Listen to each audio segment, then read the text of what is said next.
bolo amena na keni sujet kan ni ambado ya nyini anfe kere ni bolo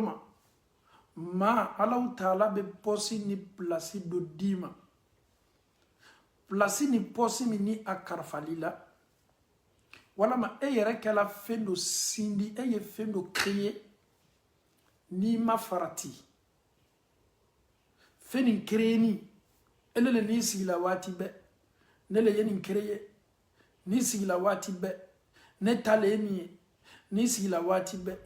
pour que maw ya don ka foko ede yake wallahi an fawni an baw ibi kabara nyuma beche abe parce que shaitan abena kuluila shaitan abena do ila mo ma be bara nyuma kede ito ye tunu ala maw ya kofo alhamdulillah be yerete akofo al na be kofo al ni be tano ibe slan shaitan na kana do ila ki bla kawa bunda kono jogo min cheka dugu koloko kan jogo be ni kabara nyuma ke al ni maw yi wole ki kabara nyuma fiye ye duwo ki yere ka kla ka duwo ko lui abana ikabara nyuma kana imarasa ayi bla bunda do kono abike yere kono ka fo tunya na mo j'ai réussi émission jumando madame na mouma folo au début réseaux sociaux tu peux créer un groupe sur les réseaux sociaux que ça soit WhatsApp que ça soit sur le Facebook que ça soit sur ta page. Mais dis-toi une chose, tu as créé ça pour un but. Le but c'est quoi? C'est de rassembler les gens, faire des rappels, essayer d'aider les gens, guider les gens. Ça s'arrête là. Mais le fait que Dieu, Allah Ta'ala c'est un enfant de tu vas commencer à réclamer quoi? Les vues. Il faut que je sois regardé. Subhanallah. Il faut qu'on me regarde. Dis-toi une chose. Même s'il ne reste qu'une personne, une seule personne, qui suit ton direct. Aba eren na falala. Au kaf sa mo million keleni mafleni ma ke Allah Ta'ala pousson. Et on a vu beaucoup de gens, quand ils commencent à prêcher, quand les vues ne sont pas beaucoup, ils arrêtent. Ils arrêtent, ils disent, ah, on ne me regarde pas, subhanallah. Et il y a d'autres même qui réclament les vues pour qu'on me regarde. Mais pourquoi tu réclames, tu forces les gens?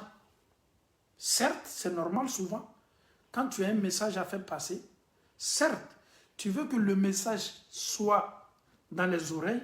demande aux gens de partager à ce que le message rentre. Adamado clos là. Mais elle est kabara ye non, il faut qu'on me regarde.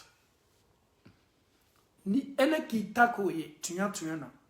Est-ce que ala kobala, est-ce que ikhlasu bala, ikhlasu foitala. Et tu penses que elle est le kato maou samana ka maou force ko kunifle. Je te donne un exemple. Les comédiens, manamanamoho, mamoudou boli boka nyon neni ka nyon djebe, ils sont beaucoup regardés, n'est-ce pas? Jama la chayalité, bara qualité ala makobo de la, bara kecho ala utala makobo de la, bara bekeni miriami ala utala makobo de la. Ah non, il faut qu'on me regarde. Do yara be nene ke kan nene ke pour que mo yena kadofle. Mais pourquoi? Elle est flé là, elle est ma flé.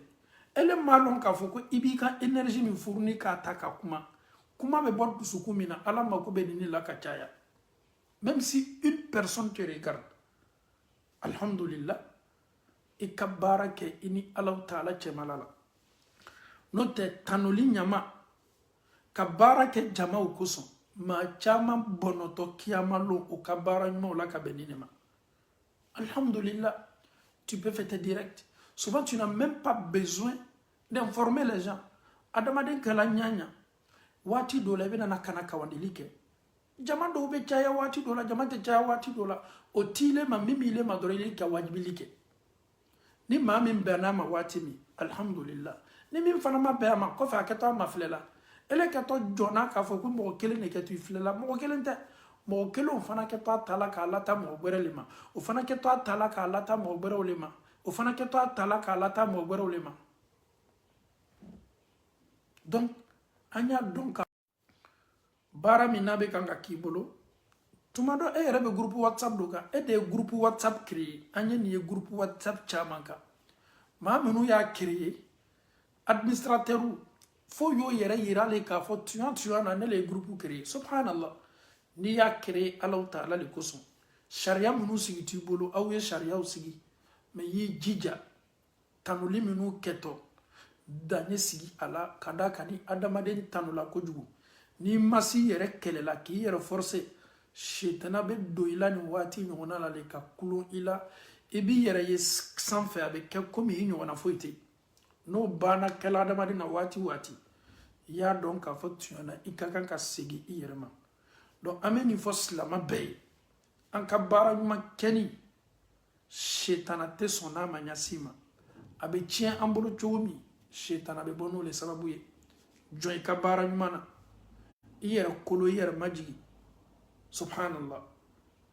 nin ne ye miiriya dɔw ye n bɛ hakililajigi dɔ kɛ nin yɔrɔnin na an ye wajibili kɛ yɔrɔ dɔ la maaw sigilen bɛ ka makɔnɔni kɛ ne ko n ko non an ye teriya ka taa a cɛ man ɲi rendez-vous dila mɔgɔw ma mɔgɔ sigilen bɛ ka makɔnɔni kɛ maakɔrɔbaw b'a la o sigilen bɛ ka makɔnɔni kɛ a dɔw bɔra yɔrɔ janw de la subhanallah n bɛ nin kuma fɔ le pour que an bɛɛ hakili sɔrɔ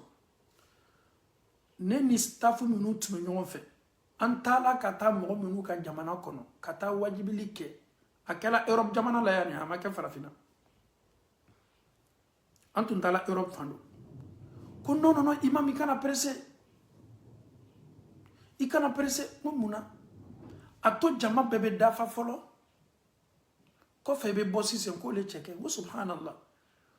c'est-à-dire an ya wajibili bɛ ɲini ka transformer ka kɛ manbaya kɛnɛ ye c'est-à-dire jama bɛɛ ye dafa nous on est qui maa minnu nana ka na anw lamɛn olu ka fisa ni anw ye cɛkɔrɔbaw don a dɔw nana ka na sigi depuis waati jan l'heure le fɔlɔw ye hali ni maa fila maa saba bɛ a ye na ka na wajibili kɛ c'est le plus important ah non fo jama ye dafale ye na ka na don jama ɲɛfɛ subhanallah ni yɛrɛ ye nin fɔ kawandilikɛla ɲɛnɛ n'a ma kɛ ala ɲɛsiranya ye a dotɔ ka na wajibili min kɛ wallahi a b'a kɛ ni waso de c'est pas ça le but ni waso le ni waso ka da a bɛ sigi a ka so kɔnɔ k'a yɛrɛ yɛrɛ ka waso kɛ mais le fait qu'il s'est déplacé il vient pour une mission il vient pour un but non non non o tɛ kuma ye l'heure min fɔla an ye taa ka taa an ka wajibili kɛ mɔgɔ dafala wa mɔgɔ ma dafa wa maa minnu kɔnna ka na o bɔyɔrɔw ka jan a yɛrɛ jamana sow ka jan ɲɔgɔn na kosɛbɛ an ye na ka na an ka wajibili kɛ c'est le plus important mais n y'a ye k'a fɔ dɔɔni a ko tun bɛ ɲini ka kɛ yɛrɛ yira dɔɔni ye a ko tun bɛ ɲini ka kɛ ni apologie bɛ fɔ yɔrɔw kɛla muso minnu kɛtɔ marraines ye walama olu tɛ na joona fo ni jama dafa la o ni wajibili banna transformé la ka k'o ye ka ban tuɲana a ala ko banna a ala ko banna karamɔgɔ bɛɛ fana ye nin yɔrɔnin lamɛn wajibilikɛla bɛɛ fana ye nin yɔrɔnin lamɛn ni e bɛna wajibili kɛ jama de kosɔn a dɔn k'a fɔ ko baara ɲuman tɛ wajibili kɛ maa minnu nana ka na i lamɛn certes a dɔw y'i kanu ala de kosɔn a dɔw ɲɛ bɛ fɛ k'i ye olu tɛ juguman ye mais i jija ye message di o ma o ni message min bɛ sigi so kɔnɔ a bɔra dusukun min na a ditɔ tulo minnu ma a bɛɛ la k'a fɔ ni bɛ nafa sɔrɔ olu bɛ sini ɲɛsigi ɲuman sɔrɔ e fana bɛ sini ɲɛsigi ɲuman sɔrɔ n'i tilala wajibili la i n'o b'o ka adamadenya baaraw kɛ aw bɛ photo minnu ta aw b'o ta baasi foyi t'o la mais a dɔn k'a fɔ but min don i y'a kɛ Alahu Taala kosɔn donc an y'an ka kɛnɛw kɛ nin kɛnɛ ɲɔgɔnna ye o kosɔn alhamdulillah ni loi bɛ anw bolo an ka communauté la Belgique yan Anvers yan ni anw ka wajibili bɛ daminɛ 15 heures a bɛ daminɛ 15 heures le hali ni maa damadamani bɛ salle la an m'a daminɛ an tɛ maa makɔnɔ na an ye jama makɔnɔ a ye caya an y'o kɛlɛ k'o bɔ an ka fɛn na mɔgɔ minnu nana olu fana ye adamadenw de ye olu sɛbɛ bɛ wajibili la même o de kosɔn o nana joona donc anw y'o o loi instauré an fɛ yan an kana maa si fisaya ni maa ye o de ye baara kɛcogo ye parce que jani ye taa a kuma fɔ yɔrɔ dɔ la fɔlɔ a daminɛ i yɛrɛ fɛ yen l'heure ye l'heure de ye hali ni karamɔgɔ nana retard la wallahi karamɔgɔ minnu natɔ olu ye baara damina tɔw bɛna ka na kun o la c'est comme ça adamaden kan ka baara kɛ parce que adamaden waati dɔw la bilahi n'i tanula mɔgɔw bolo ni mɔgɔ y'i kofɔ waati dɔw la ɲa dɔ ma n'i ma janto i yɛrɛ la waati shetana fana bɛna ka na don i la nin waati ɲɔgɔnna de la k'a fɔ tiɲɛ na bi e de tɔgɔ bɛ maaw da maaw kɛlen bɛ k'e de réclamer bɛɛ kɛlen bɛ k'e de kofɔ n balimakɛ ni n balimamuso shetana bɛna ka na orgueil ta k'a d'i ma nin waati le e ye jɔn ye i tɛ tigɛ i yɛrɛ la fo ni adamaden ye tɔɔrɔya fitiniya yɛrɛ kan min ye sumaya ye ɲindimi dɔrɔn y'i minɛ i bɛ tigɛ i yɛrɛ la adamaden tɛ foyi le ye donc n'i bɛ bonya i ye bonya ta ni silamɛya bonya ye i y'a ta ni dusukunseniya ye i y'a ta ni ikhlasu ye ni nin ye baara ye an ka kan ka ɲɛbɔ baara min fɛ an ye sayidu ka kisa lajɛ a ye saramaya kɛ san 20 mais a ma dusu suma sɔrɔ a ma dusukun mafa sɔrɔ fo a y'a yɛrɛ di min kɛ Alahu Taala ma Alahu Taala fana y'a ka karifa minɛ a la k'a to baara jumɛn o de ye Ala ko baara ye ni maa balola fɛn min kan sika t'a la kɛra ko k'i bɛ sa k'i to o de kan an bɛ Alahu Taala dali ka Ala yafa an ma Alahu Taala bolo Ala m'o kɛla an ka baara karamɔgɔya yɛrɛ bonda kelen tɛ dɛ baara domaine bɛɛ a bɛ domaine bɛɛ la hali saraka bɔlaw dɔw tɛ saraka bɔ fo ni jama cayala maaw y'o ye o kɛlen bɛ ka nafolo di k'a fɔ tuɲa na sɔnnikɛlaw don saraka bɛ se bɔla kɛnɛ ma k'a bange baasi t'a la mais dusukun min kɛlen bɛ ka saraka bɔ ni e b'a kɛla maaw de kosɔn hali n'i bɛ jama de la parce que ala yɛrɛ ko kuranɛ kɔnɔ ko saraka bɛ se bɔla kɛnɛ ma baasi t'a la mais saraka bɔla Alahu Taala kɛlen bɛ k'i mafilɛ dɛ n ko maa fɔlɔ minnu minatɔ kiyamalo k'o lafili jahanama kɔnɔ maa min ye kuranɛ kalan pour que maaw y'a ko fɔ maa min ni ala ye nafolo d'a ma n'a y'a di mais ale y'a di ala ko de la cɛfariya ala y'a di maa min ma n'a ye cɛfariya kɛ pour que mɔgɔ y'a ko fɔ olu le kɛtɔ maa fɔlɔ sabaw ye minnu tatɔ k'o fili jahanama la o ye baara kɛ n'o ka Alahu Taala ka se min k'o ye mais baara min kɛla a kɛla tɔgɔ de kosɔn وقدمنا إلى ما عملوا من عمل فجعلناه هباء منثورا Alahu Taala ko ko n ye ɲabila kɛ ka ninnu makɔnɔ ka baaraw la o ye baara minnu kɛ o yɛrɛ hakilinata la baara ɲumanw don mais Alahu Taala y'a kɛ poussière ni gbanban ye k'a kɛ k'o ɲɛsigi ale bɛ duniya a ɲinɛ a kɛlen bɛ ka baara ɲumanba kɛ mais kiyaman don baara nin bɛ yelen k'a kɛ gbanban ni poussière ye a ka baara bɛɛ la k'a fɔ nin bɛ tiɲɛ an bɛ Alahu Taala dali ka ala yafa ma Alahu Taala bolo Ala m'o kɛla an fɔtaw ani an kɛtaw k'o diya Alahu Taala ye Ala m'o kɛla sayidu yɛlɛmana ni limaniya min ye masa Alahu Taala ye a dusukun yɛlɛma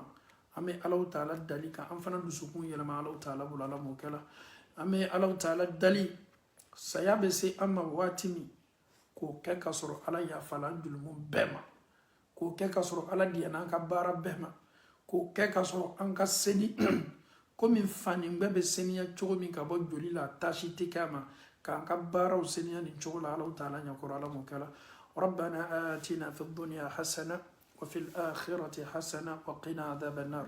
ربنا لا تزغ قلوبنا بعد إذ هديتنا وهب لنا من لدنك رحمة إنك أنت الوهاب